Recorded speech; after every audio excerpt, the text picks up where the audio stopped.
tali gọi khơi ô thì gai lỡ cứ mơ trời apply sẽ tra ngay cứ bộ kỹ si mùi tali khôi lọt lọt người đi ngoài trên này kia thì mình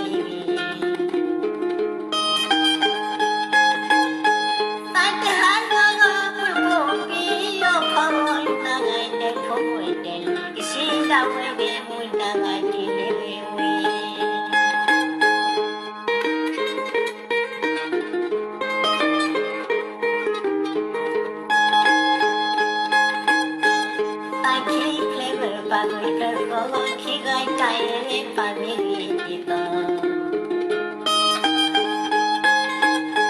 pripra đi đi umi hu có quan ni ban la lại còn lẽ ngồi nọ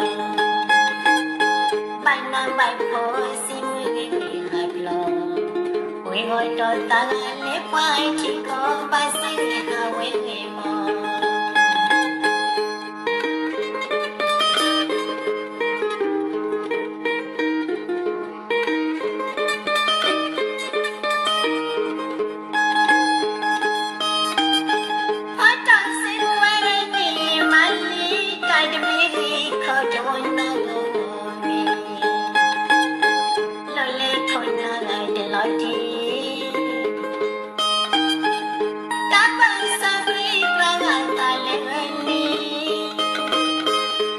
mai tali gọi khơi ô thì gai lỡ cứ mơ trời apply sẽ tra ngay cứ bộ kỹ si mùi tali khôi lọt lọt người đi ngoài trên này kia thì mình tại thế hai ngơ cứ bộ kỹ ở thôi này để phôi để lý xin đau về vui đã lại chỉ về vui